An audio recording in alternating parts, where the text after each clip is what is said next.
Hello student, welcome back to my channel. This is Ankit. आप देख रहे हैं कॉलेज लेक्चर यूट्यूब चैनल।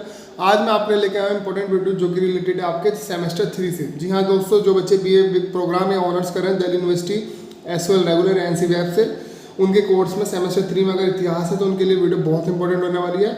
आज हम पढ़ने वाले हैं महमूद गजनी के आक्रमण के कारण। देखिए, इकाई 1 है ये दिल्ली सल्तनत की स्थापना। ठीक है, जो चैप्टर नंबर 1 है आपका दिल्ली सल्तनत की स्थापना, ये इकाई 1 है और ये लेक्चर नंबर 6 है। लेक्चर 5 जो है 1 to 5 मैंने ऑलरेडी अपलोड कर दिए हैं। उनके मैं आपको नोट्स दिखा देता हूँ जिनकी वीडियो मैंने अपलोड की है। आप देख सकते हैं, ये नोट्स हैं। मैंने जो टॉपिक अपलोड किया था इतिहास का सिलेबस, तुर्क बाबरी, बाबरनामा, पृथ्वीराज रासो, महमूद गजनी के उद्देश्य। ठीक है, क्या उद्देश्य था इसका। तो अगला टॉपिक जो आज हम पढ़ने वाले हैं वो है महमूद गजनी के आक्रमण के कारण क्या थे। वीडियो को पूरा देखिएगा, पूरा देखेंगे वीडियो समझ आ जाएगी अच्छे से। और वीडियो पसंद आए तो लाइक करिएगा। जो बच्चे नए हैं चैनल पर उनसे रिक्वेस्ट करूँगा चैनल को सब्सक्राइब कर लें, प्रेस कर लें बेल आइकन को ऑल नोटिफिकेशन पे, ताकि आपको हमारी वीडियोस की नोटिफिकेशन मिलती रहे। मैं अपने चैनल पर सभी सब्जेक्ट से रिगार्डिंग कोर्स आपको कराता हूँ। शुरू करते हैं। गजनी राज्य के उत्थान के समय भारत की उत्तरी पश्चिमी सीमा पर तुर्कों का प्रभाव बढ़ गया। देखिए, जब गजनी राज्य डेवलप हो रहा था, बन रहा था, देखिए गजनी जो है अफगानिस्तान का एक प्रांत था, उसको बोला जाता है। वहाँ पर महमूद गजनी नाम का एक शासक था। गजनी राज्य के उत्थान के समय भारत की उत्तरी पश्चिमी सीमा पर तुर्कों का प्रभाव बढ़ने लगा था। ठीक है, ये जो तुर्की लोग थे ना, इनका प्रभाव बढ़ने लगा था।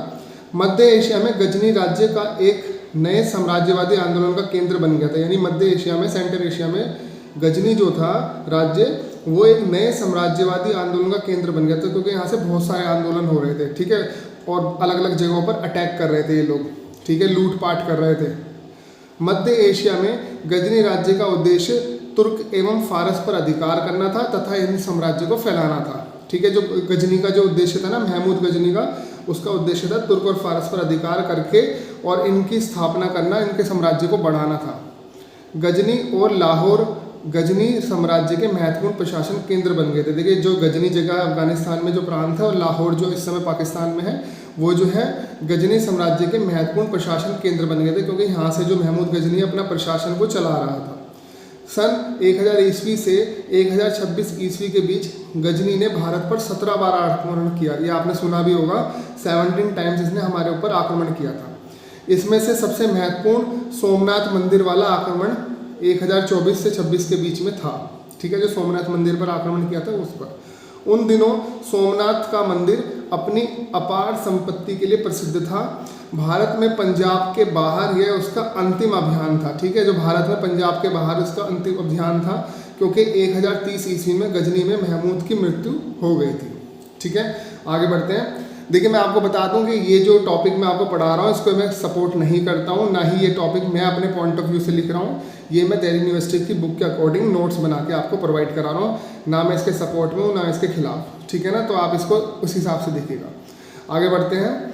हमें महमूद के भारतीय आक्रमण के उद्देश्य की व्याख्या सावधानी से करनी चाहिए। देखिए, हमें जो भारतीय आक्रमण, जो महमूद गजनी ने भारत पर आक्रमण किए थे, उनकी व्याख्या या उनके बारे में बात सावधानी से करनी चाहिए। महमूद को इस्लाम का योद्धा माना जाता है और ये कहा जाता है कि उसने भारी धार्मिक कट्टरता का परिचय दिया, किंतु यह विचारधारा सही नहीं है।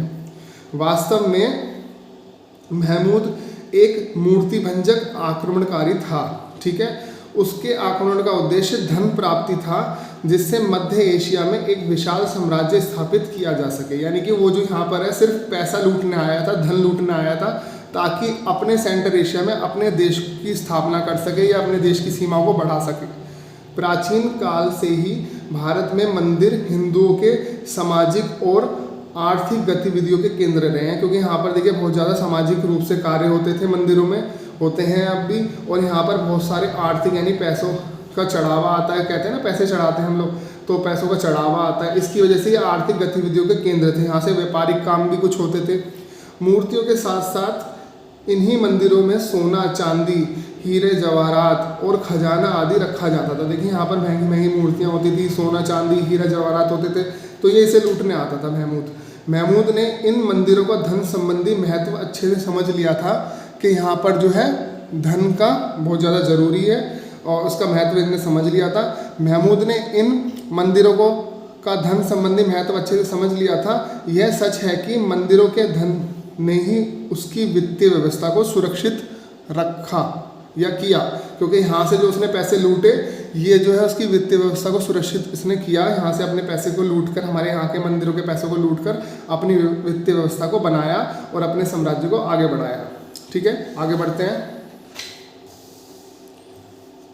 आगे है, और यही धन सेना को सुगठित और शक्तिशाली बनाने में लाभदायक सिद्ध हुआ। इसी पैसे से इसने अपनी सेना को सुगठित किया, शक्तिशाली बनाया और हथियार बनाए और आगे लाभदायक, इसके लिए लाभदायक सिद्ध हुआ। इसीलिए महमूद के आक्रमण को धर्मयुद्ध कहना एक बुनियादी भूल होगी, बल्कि यह कहना ठीक होगा कि उसने खजाना लूटने के लिए भारी हमला किया। ठीक है, इस बात की पुष्टि इस तरह से होती है कि शांति के समय मंदिरों पर किसी प्रकार के हमले नहीं हुए, यानी कि जब ये शांत था, जब ये अटैक नहीं कर रहा था या अपने साम्राज्य की स्थापना आगे नहीं बढ़ा रहा था या किसी देश से इसका लड़ाई नहीं चल रही थी, किसी कहीं युद्ध नहीं चल रहा था, तब इसने भारत पर कोई हमला नहीं किया मंदिरों पर। केवल लड़ाई के समय अपने मुस्लिम भाइयों की सहानुभूति और सहायता प्राप्त करने के लिए महमूद ने मंदिरों को तहस नहस किया तथा धन लूट कर ले गया। कुछ विद्वानों ने भी इस बात की पुष्टि की है कि इस्लामी कानून में भी ऐसा कोई सिद्धांत नहीं है जो विध्वंस को उचित समझे या उसे बढ़ावा दे। इस प्रकार महमूद के भारतीय हमले धन प्राप्त करने के साधन मात्र थे, जिनका उद्देश्य क्या था? मध्य एशिया में तुर्की फारसी साम्राज्य की स्थापना करना। यह भी सिद्ध है कि महमूद ने भारत में कोई स्थानीय राज्य स्थापित करने का लक्ष्य नहीं रखा, यानी कि जब वो यहाँ पर जीत रहा था, यहाँ पर अटैक कर रहा था जगहों पर, तो इसने उन पर अपना स्थानीय शासन स्थापित नहीं किया। ठीक है, क्योंकि प्रत्येक हमले के बाद वह लगातार गजनी लौटता रहा, यानी कि यहाँ पर आता था, यहाँ से लूटपाट करता था और चला जाता था, यानी यहाँ पर अपना शासन स्थापित नहीं किया। उसका उद्देश्य ये नहीं था। उसने ध्यानपूर्वक विजयी इलाकों का बंदोबस्त कभी नहीं किया, यानी कि जो इलाके उसने जीते यहाँ पर, उसका बंदोबस्त मतलब उसको अपने में नहीं मिलाया इलाकों में, अपने राज्य में, या अपना कोई बंदा यहाँ पर नहीं बैठाया कि वो राज्य करेगा। ठीक है, उसका उद्देश्य था सिर्फ लूटपाट करना और चले जाना। साथ ही उसने जीते हुए इलाकों को भी अपने राज्य में नहीं मिलाया। पंजाब तक का संपन्न राज्य उसने देर से 1021 से 22 में मिलाया, यानी पंजाब तक का जो संपन्न राज्य था उसने बाद में मिलाया 1021 से 1022 में। मध्य एशिया का विशाल साम्राज्य भारतीय धन से संगठित किया जा सकता था। इस भांति महमूद के आक्रमण आर्थिक और राजनीतिक दृष्टिकोण से अत्यधिक महत्वपूर्ण कहे जा सकते हैं उसके लिए। ठीक है ना, तो भारत के ऊपर जो उसने हमले किए थे ये उसके लिए आर्थिक और राजनीतिक दृष्टिकोण से महत्वपूर्ण थे, इसलिए उसने भारत पर लूटपाट की। ठीक है, आई होप आपको समझ आ गया होगा टॉपिक, वीडियो पसंद आई होगी। ठीक है, प्लीज़ वीडियो को लाइक जरूर करिएगा। देखिए, मैं आपको बता दूं कि मैंने नोट्स अब शुरू कर दिए हैं, नोट्स हमने ऑलरेडी बना लिए हैं। ठीक है, अब बस वीडियो आनी अपलोड करनी शुरू हो जाएंगी लगातार। सेमेस्टर 3 वाले बच्चे जो हैं, हिस्ट्री जिनके पास है, इंग्लिश और हिंदी, इन 3 टॉप सब्जेक्ट्स में अभी पहले फिलहाल शुरू करा रहा हूँ। 10-15 दिन के अंदर ये कोर्स खत्म करके फिर मैं दूसरे सब्जेक्ट आपको पढ़ाऊँगा। ठीक है, और जो बच्चे नए हैं चैनल पर, दोबारा से रिक्वेस्ट करूँ, चैनल से जुड़ जाइए, सब्सक्राइब कर लें चैनल को। और हमारे सब्जेक्ट जो है, हमारे चैनल पर सभी सब्जेक्ट की वीडियो आपको मिलती है। जल्द ही मैं नई वीडियो से फिर मिलता हूँ, नई वीडियो के साथ आपसे। तब तक के लिए बाय बाय।